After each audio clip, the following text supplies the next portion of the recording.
Streaming on clickorlando.com, you're watching News 6 at 10. Bundle up. Central Florida is feeling the freeze again for one more night. Meteorologist Jonathan Kegas pinpoints what you need to know.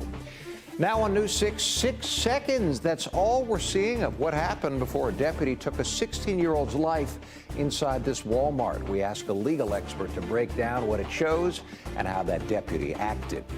From praising Olympians and his own performance to defending his tariffs, President Trump is delivering his second State of the Union address. And twin lawsuits by twin brothers who say they were hurt on the same ride at Epic Universe, how their lawyer says Universal failed. But we once again start now at 10 with the cold. One county could wake up again below freezing. The rest of us could find a frosty start to your Wednesday. I want to get right over to meteorologist Jonathan Kegas, who is tracking all of this for us. A little bit better than last night, but still cold. Yeah, maybe by like a degree or two. We're working on it for sure. I think tomorrow is a transition day where I think we can finally we keep on talking about the plants. If they're potted, they're okay, of course. Bring them inside if they have survived, because we do have the frost advisory out for everybody with the exception of Marion County. But as Eric mentioned, we have that freeze warning that I'll get to in just 1 second. That means, again, we have the opportunity for frost to develop across all of Central Florida. So that will affect any kind of plants. And if you park outside, you might have to do some scraping before you head to work if you leave before the sun comes up tomorrow. So that's what we have going forward from what we had different last night. There's the freeze warning again, the opportunity to get to 32 degrees or colder. Again, pipes should be fine. It's not going to be below freezing that much or for that long of the night. Air temperatures tomorrow when we start back to the 30s, some of us into the lower 30s. We'll talk about when we start to warm things up and when we finally get rain chances back in Central Florida coming up at about 10:19, Eric. See you then, Jonathan. Thank you. Tonight, 80 families who were forced from their houses by a brush fire may be sleeping easier. This time last night, we told you they had just been allowed back in. Tonight, we're seeing not only how close the Bennett Field brush fire came, we're also learning it's 100% contained. This is happening in the Mosaic neighborhood off LPGA Boulevard in Daytona Beach. And you can see that's from the tractors plowing fire lines around this fire. People living there told Volusia County community correspondent Molly Reed they had to act and get out quickly. I ended up gathering up what I could, got the dog, and we took off. And we tried to stay at a hotel nearby, but that was booked already. So we just went over to one over at the beach, and it was pretty good, but this is one of the scariest things I've ever been through. Crews say the surrounding swamp in the area made it tough to stop the fire, but the weather today helped. Fire crews are still investigating the cause. Tonight, Osceola County is showing us exactly 6 seconds, no more, of what happened before an off-duty deputy opened fire inside a Walmart. He killed a 16-year-old suspected of shoplifting. We're showing 6 seconds of body camera video because this is all that the sheriff's office released to us. And new at 10 tonight, a law enforcement expert is sharing his insight into what this brief clip reveals. He spoke with News 6's Troy Campbell, who was outside that Walmart Supercenter in Poinciana. In that extremely short clip we were given from law enforcement from that deputy's body camera, it does appear to show that 16-year-old running away with a gun in his hand towards customers. We spoke to a law enforcement expert who says it seems like that deputy followed his training. But in this case, that deputy, he did an outstanding job. Stop it! Stop it! Law enforcement expert Steve Kelly says with his 40 years of experience working with law enforcement, including several years with Orlando Police, he says it appears the off-duty Osceola County Sheriff's deputy was justified in shooting 16-year-old Jarius Jones. You know, it's a terrible circumstance. All the training that he has been through paid off in that moment. In the 6-second clip, Jones looks like he ran out of his shoes. The officer shouts for Jones to drop his gun. Drop it! Drop it! It freezes moments later, possibly with Jones on the ground. The sheriff says by state law, it cannot show the death of a minor, but it did highlight an image of what looks like to be a gun in Jones' hand from moments earlier. What goes through your mind then in that situation for what an officer is trained to do? Buddy, we as officers are trained to take care of the citizens before ourselves. So you see something like that and you're thinking right away, I have to protect them. Kelly says officers are trained to take down a threat, especially if they are armed and running towards others. So that would someone be trained in that situation, that would be a moment where they would be trained to take down that threat? We're trained to take care of the people. And when we shoot, it's to save lives. So in this case, this guy with the gun got shot so that we could save other people's lives. However, he adds, the fatal shooting is likely weighing heavy on the deputy's mind. He's dealing with it now because there's still the human issue. And when we make up our mind that we're pulling the trigger to save lives, we just put somebody's family in mourning. And that's a tough thing. That deputy is on paid administrative leave. However, the sheriff did defend his actions here last Thursday. The sheriff's office also says they have identified the two others who were with Jones at the time. However, as of now, neither are facing any charges. In Point Siena, Troy Campbell, News 6. That was the first of two deputy-involved shootings at Walmarts in less than a week. The second Sunday night in East Orange County also involved a man suspected of shoplifting. Deputies say that man refused to drop a knife, and a taser did not work. A deputy shot him at a short distance from the store, but he is expected to survive. To get the latest updates on this story and other breaking news anytime, just head over to our website, clickorlando.com. Pushed and slapped. A Marion County daycare teacher is facing child abuse charges, and the kids are only about a year old. Deputies say this happened while Laura Flores worked at Bright Beginnings Learning Center in Summerfield. According to an arrest report, one of the kids came home with bruises and abrasions on his cheeks, and that sparked an investigation. Deputies, when they looked back at surveillance footage, they saw Flores grabbing a child and throwing that child onto a mat. They say they kept watching and later saw Flores hit a kid in the back of the head, kick another child, causing that child to fall face first on the floor, hit a child in the stomach, and slap a child she had just finished swaddling in the face. Flores is facing 3 counts of felony child abuse. Members of Congress, I have the high privilege and distinct honor of presenting to you the President of the United States. With highly partisan cheers from congressional Republicans, President Trump was welcomed to begin his second State of the Union address tonight. The speech began around 9:10 tonight on Capitol Hill. It still was going on. While the speech was in many ways classic Donald Trump, full of grand statements, claiming after 1 year in office, the economy has never been stronger and 0 illegals have crossed the border since he retook office. But he started with noting the nation is about to mark 250 years of independence. This July 4th, we will mark 2.5 centuries of liberty and triumph, progress and freedom in the most incredible and exceptional nation ever to exist on the face of the earth. And you've seen nothing yet. We're going to do better and better and better. This is the golden age of America. Today, our border is secure. Our spirit is restored. Inflation is plummeting. Incomes are rising fast. The roaring economy is roaring like never before, and our enemies are scared. Our military and police are stacked, and America is respected again, perhaps like never before. The president also took time to honor the gold-winning Olympic men's hockey team. He also announced he will present goaltender Connor Hellebuyck with the Presidential Medal of Freedom. He also blasted the Supreme Court for striking down tariffs, but says new tariffs he announced last week are better. So despite the disappointing ruling, these powerful, country-saving, it's saving our country, the kind of money we're taking in, peace-protecting. Many of the wars I settled was because of the threat of tariffs. I wouldn't have been able to settle them without. Will remain in place under fully approved and tested alternative legal statutes. And they have been tested for a long time. They're a little more complex, but they're actually probably better, leading to a solution that will be even stronger than before. Congressional action will not be necessary. It's already time-tested and approved. And as time goes by, I believe the tariffs paid for by foreign countries will, like in the past, substantially replace the modern-day system of income tax, taking a great financial burden off the people that I love. We're now about an hour into the State of the Union. We're carrying it live for you on News 6 and clickorlando.com in its entirety if you'd like to watch. Tonight, Universal's facing more lawsuits over Epic Universe, and a house cleaner is accused of cleaning out a local lady's heirlooms. Matt Austin and Ginger Gadsden have the other stories making headlines in Central Florida today.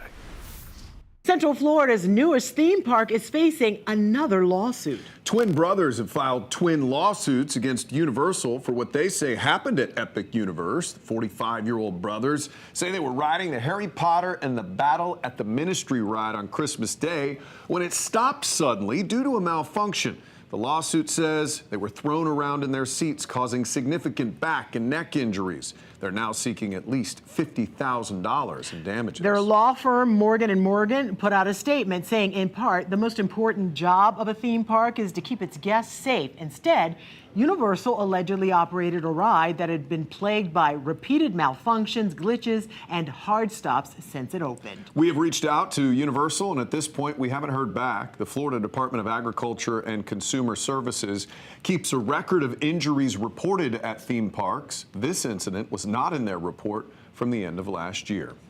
Tonight, a cleaning lady is facing felony charges accused of cleaning out a client. Yeah, Polk County deputies arrested Ashley Hernandez last week. A woman called the week before saying she believed Hernandez stole more than $11,000 worth of jewelry during a scheduled cleaning.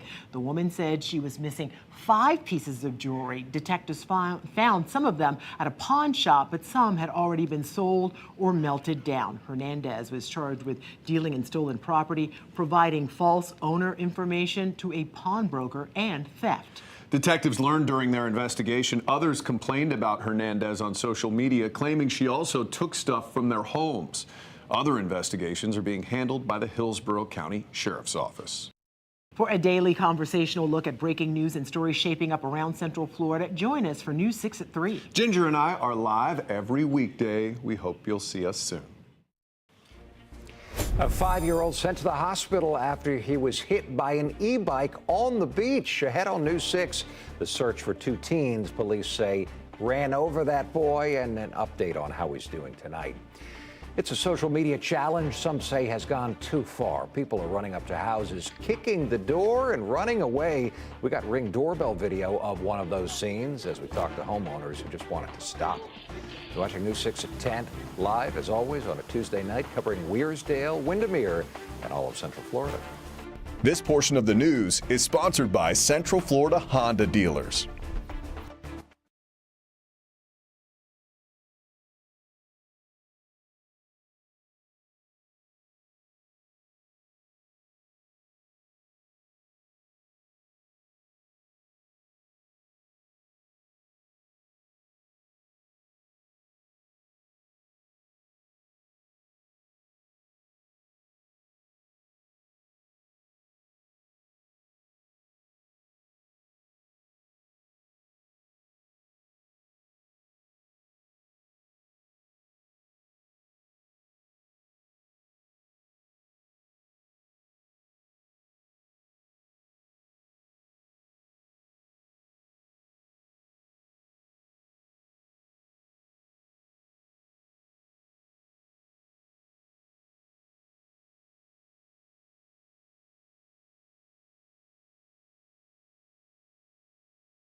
Tonight, deputies are still searching for 2 teens who hit a 5-year-old with that. their e-bike and then left the scene. This was on the beach in Daytona Beach over the weekend. One of the teens quickly said he was sorry to the little guy, but that boy still ended up in the hospital.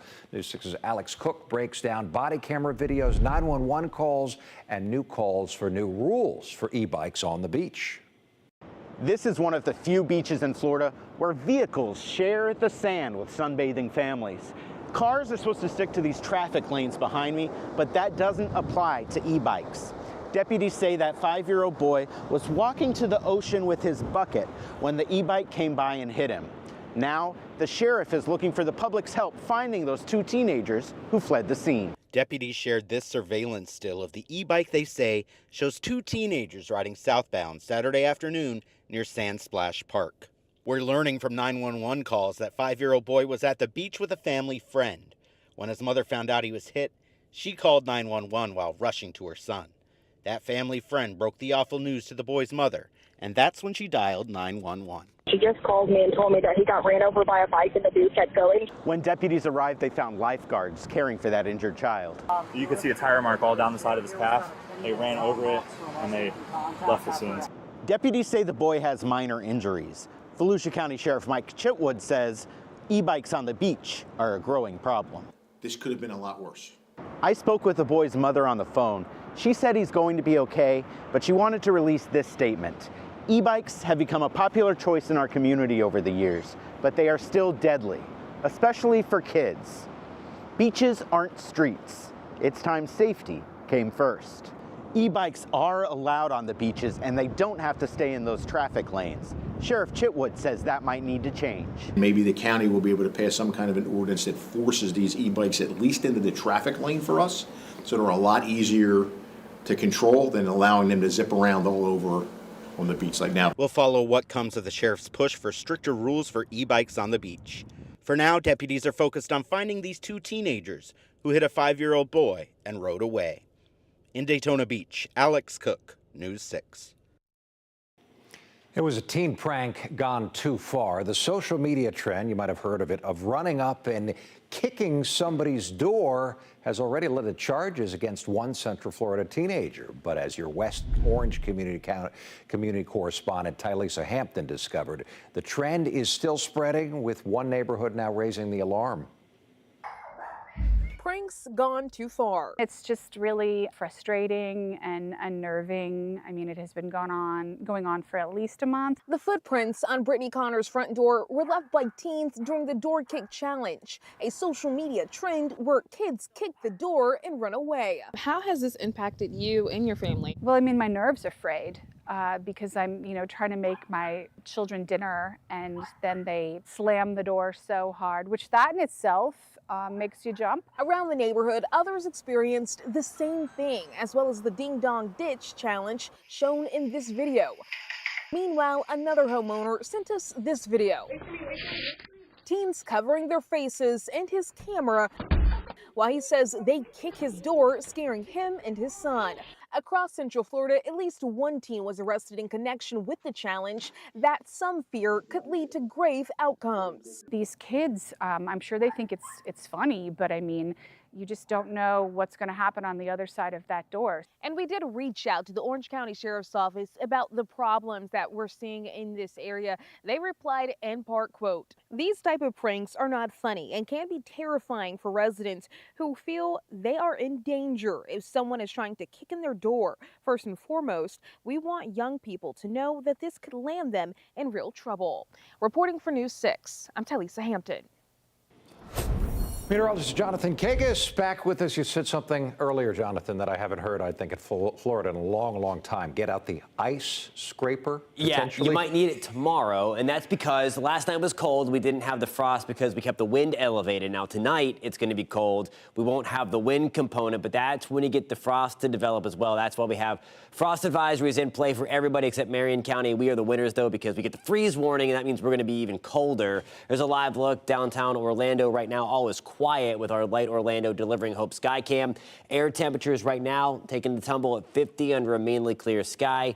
You see it right here, though. The airport now reporting calm winds. We will watch the temperatures drop quickly over the next several hours to make their way back closer to the mid to upper 30s across most of central Florida. Where the wind has been calm for the last couple of hours, look at us in Bushnell. We're at 39 already, 36 in Wildwood. The 75 corridor going to be the colder spot, at least for the next couple of hours, due to the fact the wind has been calm thanks to high pressure. We'll get to that part of the forecast in just 1 second. But it is going to be cold tomorrow morning, 32 in Denellen, 34 in Ocala. DeLand, good evening. We are at 33 degrees. The reason why we are dropping so fast across the 75 corridor, it's because of that chunk of high pressure. It's been hanging out on top of us all day. It's one of the reasons why firefighters were able to get a handle on some of the brush fires across central Florida, because it helped to calm down the winds. Now, tomorrow that thing departs, and that's going to start to pump up our winds out of the south.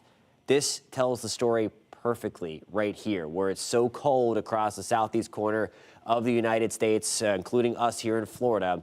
But you see the warmth on the back end of that high pressure that I just showed you. We call that return flow, and we have the 60s out towards Texas. We will get back into the warmth starting tomorrow. Tomorrow is kind of the transition day. Once we get out of the morning, of course, we're back to the low to mid 70s in Oviedo, New Smyrna. We're at 71 degrees tomorrow with a few extra clouds.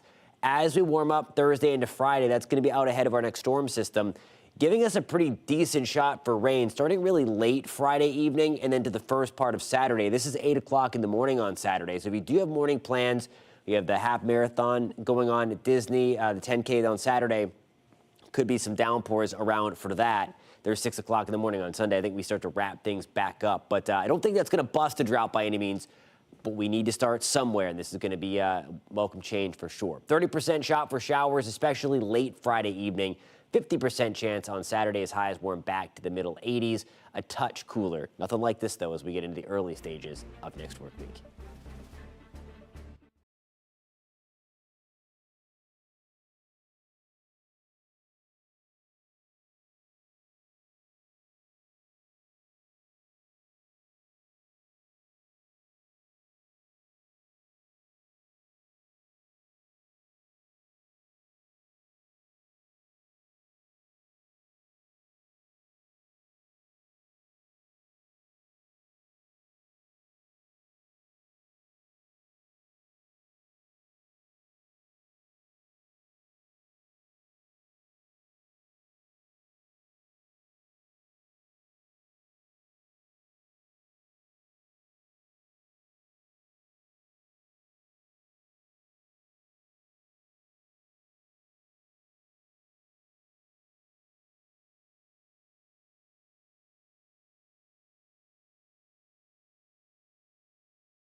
A 74-year-old man dies after someone runs him over along this part of the course of a half marathon.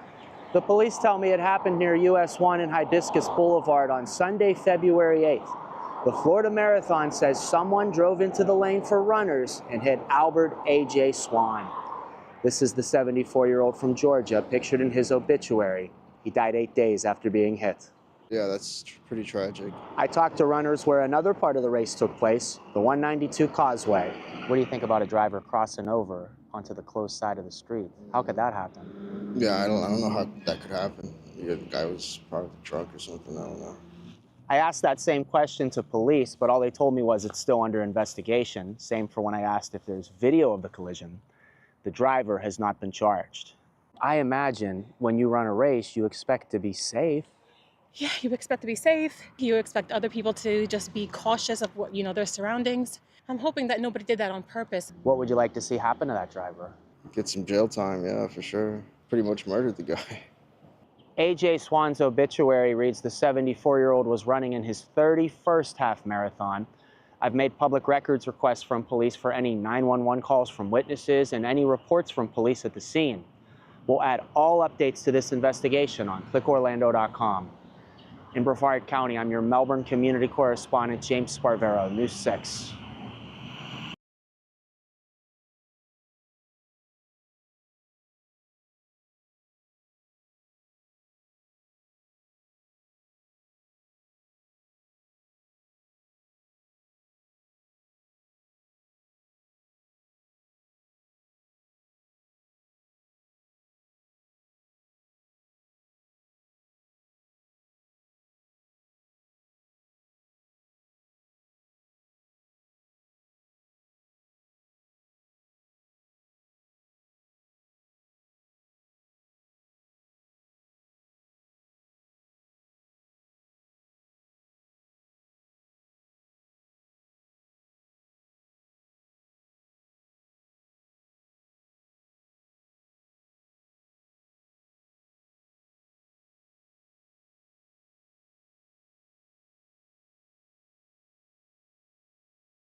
One more cold night, and then we start to pull out of it, and that might be for good as we start to get ourselves into March and spring right around the corner. Maybe, but don't put away. Don't keep it everything handy. yet.